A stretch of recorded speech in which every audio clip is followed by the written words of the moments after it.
Hello အားလုံးပဲမင်္ဂလာပါကျွန်တော်ကြီး vlog ကနေပြီးတော့ပြန်လဲကြိုဆိုလိုက်ပါတယ်ဒီမနက်ကတော့ကျွန်တော်မျက်လုံးဖွင့်ခြင်းပေါ့နော် Facebook လေးခဏသုံးလိုက်တဲ့အချိန်မှာမြင်နေရတဲ့ action figure တွေ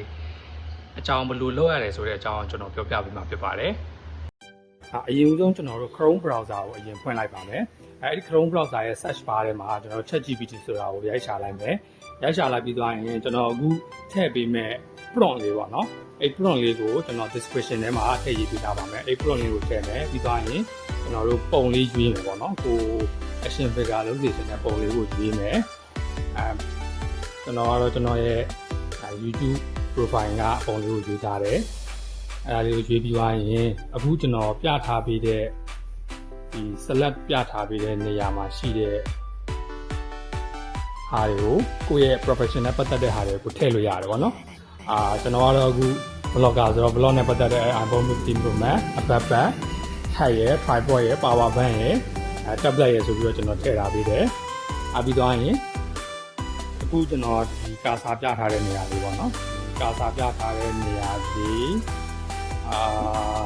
တို့ကြီး developer နဲ့ Anani Travel Edition ဆိုတဲ့နေရာမှာတို့ကြီး blogger နေရာမှာနာမည်ရေးလို့ရတယ်ပြီးသွားရင် Anani မှာကိုယ့်ရဲ့ profession တစ်ခုခုပေါ့ကိုရေးလို့ရပါတယ်အဲဒီနားလေးမှာပေါ့နော်အဲ့လိုမျိုးရေးပြီးသွားလို့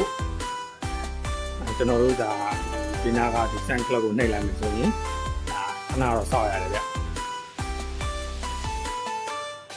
ဒီ processing ဒါ responding to လုပ်မယ်အဲ့ဒါလေးကိုခဏစောင့်ရမယ်2မိနစ်လောက်တော့ကြာတယ်အဲ့တော့တစ်ချက်လောက်စောင့်ကြည့်လိုက်ရအောင်ပါ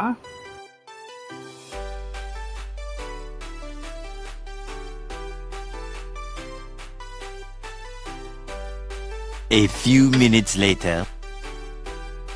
အဲ့တော့2မိနစ်လောက်စောင့်ပြီးတဲ့အခါမှာကျွန်တော်တောင်းလိုက်တဲ့ action figure ပုံလေးရလာပြီပေါ့နော်အဲ့တော့အလယ်မှာကျတော့ကျွန်တော်ပေးထားတဲ့ photo တွေကကျွန်တော်ပုံဘေးနားမှာကျတော့ iPhone power bank tablet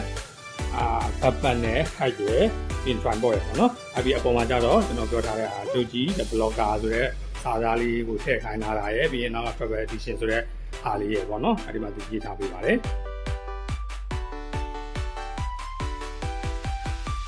အဲ့လိုမျိုးပုံလေးရပြီဆိုရင်ဒါဒီသူပေးထားတဲ့ပုံရဲ့အပေါ်နားလေးမှာရှိတဲ့ download ဆိုတဲ့ clip လေးကိုနှိပ်လိုက်မယ်ဆိုရင်ဒါဒီပုံလေးကဖုန်းထဲမှာစီးပြီးသားဖြစ်သွားမှာဖြစ်ပါတယ်။ဒါအဲ့တော့အားလုံးပဲအပြင်းပြေလေးလိုက်လို့ရအောင်ကျွန်တော်ဒီဗီဒီယိုလေးကိုတင်ပေးလိုက်တာဖြစ်ပါတယ်။ဗီဒီယိုအဆုံးထိကြည့်ပေးခဲ့တဲ့အတွက်ကျေးဇူးအများကြီးတင်ပါတယ်။ကျွန်တော်သူကြီးပါ။